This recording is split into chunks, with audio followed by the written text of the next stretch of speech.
السلام علیکم ناظرین، حال دنیا میں آپ سب کا استقبال ہے۔ آج کا لمحہ فکر میں میرا موضوع زکوٰۃ ہے۔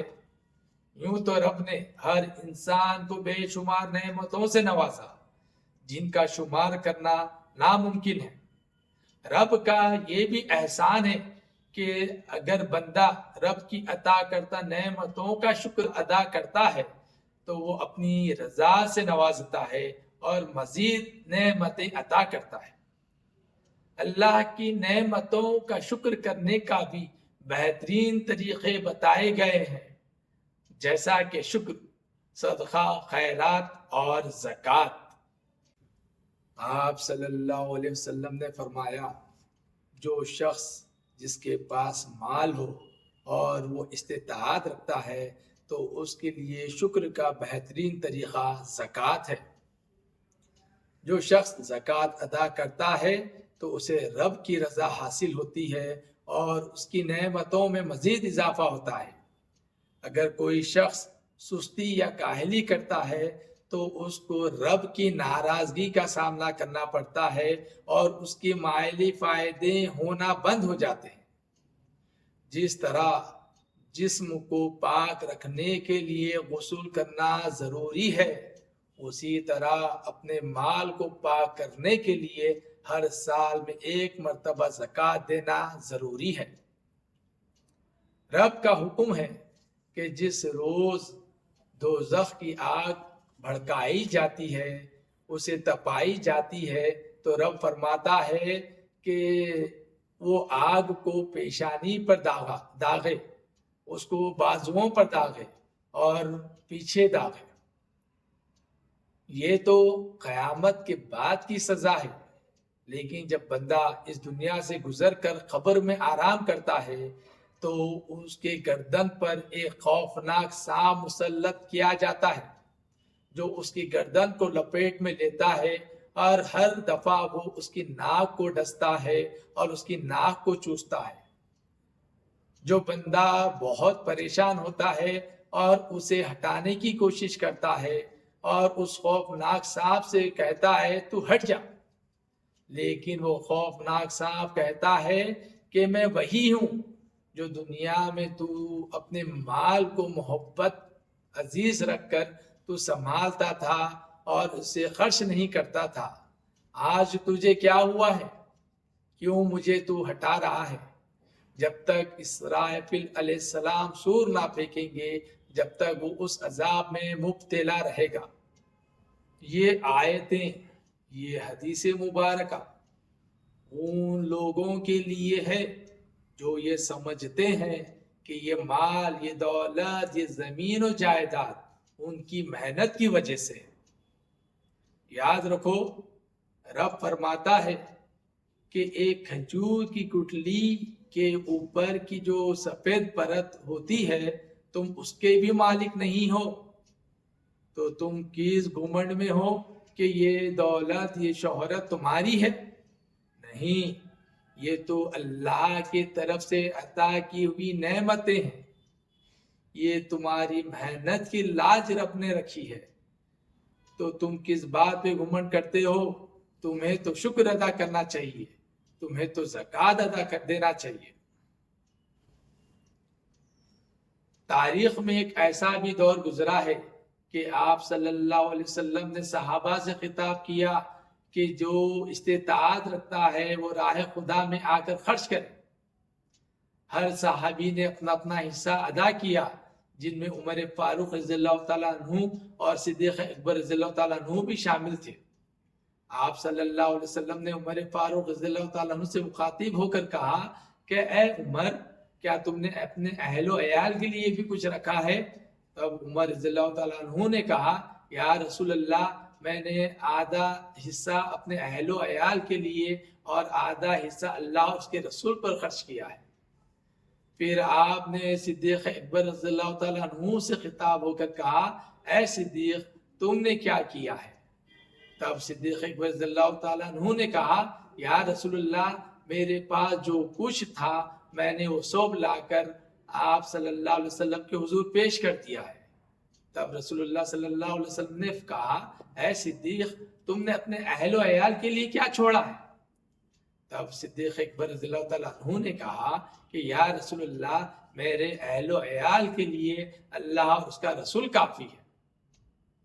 ایک شاعر نے کہا کہ پروانے کے لیے چراغ ہے، بلبل کے لیے گل بس، صدیق کے لیے اللہ اور اس کا رسول بس۔ سلام ہے ان عظیم صحابہ کو جو دین حق کے لیے، اللہ اور اس کے رسول کے لیے اپنے جان و مال خرچ کرنے آگے آگے رہتے تھے، لیکن شریعت نے آج ہمیں زکوٰۃ دینے کا حکم دیا ہے۔ وہ زکوٰۃ دینے میں بھی ہم سستی اور کاہلی کر رہے ہیں۔ یاد رکھیے کہ حکومتیں جو ہے ہماری آمدنی انکم ٹیکس پر ٹیکس لگاتی ہے، لیکن ہمارے دین میں صرف اس پر زکوٰۃ دینا ہے جو محفوظ رقم ہے اور جو سال گزرنے کے بعد لاگو ہوتی ہے۔ ہمیں ہماری آمدنی پر زکوٰۃ دینا نہیں ہے، چاہے آپ کی لاکھ رہن دو یا کروڑوں روپے رہن دو، اگر آپ خرچ کر لیتے ہیں تو خرچ پر آپ کی پوچھ نہیں ہے، لیکن جو رقم آپ محفوظ کرتے ہیں بس اسی رقم پر آپ کو 40واں حصہ یعنی 2.5% دینا ہے۔ زکوٰۃ صرف پیسہ دینا نہیں، کسی بھوکے کے چہرے پر مسکراہٹ لانا ہے، کسی بیمار کا علاج کروانا، کسی یتیم کا سہارا بننا ہے۔ آپ کا دیا ہوا 2.5% زکوٰۃ کسی کی 100% زندگی بدل سکتا ہے۔ اب اہم مسئلہ یہ ہے کہ زکوٰۃ کا حقدار کون ہے اور کون زکوٰۃ کا حقدار نہیں ہے۔ اس کے لیے ہمیں یہ ضروری ہے کہ پہلے ہم یہ سمجھ لیں کہ زکوٰۃ کس کو دینی نہیں چاہیے۔ تو میں آپ کو بتا دوں کہ ایک عام چیز یہ سمجھ لیجئے کہ جس سے ہم ہیں، جن سے ہمارا وجود ہے، ان کو ہم زکوٰۃ نہیں دے سکتے، جیسا کہ ماں باپ، دادا دادی، نانا نانا، جن سے ہم ہیں، اور ہم سے جو ہیں، جیسا کہ ہمارے بیٹا بیٹی، یہ پوترا پوتری، نواسا نواسی۔ شوہر بیوی کو نہیں دے سکتا، بیوی شوہر کو نہیں دے سکتی، سید گھرانے کے لوگوں کو بھی زکوٰۃ نہیں دی جا سکتی، مسجد کو بھی زکوٰۃ کا پیسہ دیا نہیں جاتا، اور جو غیر مسلم ہیں ان کو بھی پیسہ دینے کا حکم نہیں ہے، کیونکہ صرف محض جو مسلم ہیں ان کا ہی زکوٰۃ پر حق بنتا ہے۔ اگر آپ کسی غیر مسلم کی مدد کرنا چاہ رہے ہیں تو آپ دوسرے جو آپ کی سیونگ ہے اس میں سے کیجئے، لیکن زکوٰۃ کے پیسوں میں سے آپ غیر مسلم کو نہیں دے سکتے۔ یہ آپ ذہن میں رکھ لیجئے۔ باقی کے اب یہ جو کیٹیگریز میں جو لوگ نہیں آتے آپ ان کو زکوٰۃ دے سکتے ہیں۔ اب دوسرا مرحلہ یہ ہے کہ کس پر فرض ہے اور کتنی فرض ہے۔ تو یاد رکھیں صاحب استطاعت پر زکوٰۃ فرض ہے، اور اس کے لیے شرط یہ ہے کہ سونا جو ہے 7.5 تولے ہونا چاہیے، یا پھر چاندی جو ہے 52.5 تولے۔ اور یہ بات یاد رکھیں کہ زکوٰۃ جو ہے آپ کی آمدنی پر فرض نہیں ہے، آپ کے بچت پہ ہے۔ جو اخراجات ہونے کے بعد جو آپ کی رقم محفوظ ہوتی ہے اس پر فرض ہے۔ بعض دفعہ یہ ہوتا ہے کہ کئی لوگ یہ سمجھتے ہیں کہ کسی کے پاس 7 تولے سونا ہے اور 2 تولے چاندی ہے تو وہ لوگ سمجھتے ہیں کہ زکوٰۃ فرض نہیں ہے، لیکن غلط بات ہے، وہ ان پر بھی فرض ہے۔ اس کے لیے یہ چاہیے کہ وہ لوگ کیلکولیٹ کریں کہ سونا کتنا ہے، چاندی کتنی ہے اور رقم کتنی ہے۔ اس کو کیلکولیٹ کرنے کے لیے وہ پہلے یہ پتہ کریں کہ موجودہ حالات میں سونے چاندی کی رقم کتنی ہے، مانے اس کی رقم مارکیٹ میں کیا ہے، پرائس کیا ہے، وہ پتہ کریں۔ اس کے بعد وہ لوگ جو بھی ان کے پاس 7 تولے سونا یا 2 تولے چاندی جو بھی ہے اس کو وہ لوگ کیلکولیٹ کریں اور ٹوٹل جمع شدہ رقم کو کا حساب لگائیں، اور یہ دیکھیں کہ وہ 7 تولے 7.5 تولے سونا یا 52 تولے چاندی جو ہے اس کے برابر وہ حساب برابر ہو رہا ہے یا نہیں ہو رہا ہے۔ اگر وہ حساب ان کے برابر ہو رہا ہے تو زکوٰۃ فرض ہے، اگر وہ حساب کے برابر وہ رقم جو بھی آپ کیلکولیٹ کریں اگر اس کے برابر نہیں ہو رہی ہے تو ان پر زکوٰۃ فرض نہیں ہے۔ اور یاد رکھیں کہ بہت سارے لوگ انویسٹمنٹ بھی کرتے ہیں، جیسے کہ کرائے کے گھر وغیرہ بھی ہے، تو وہ بھی اگر اخراجات کے بعد اگر وہ رقم کے بھی پیسے محفوظ ہو رہے ہیں تو وہ بھی چیک کر لیں کہ وہ پیسے زکوٰۃ میں شمار ہو سکتے ہیں یا نہیں ہو سکتے۔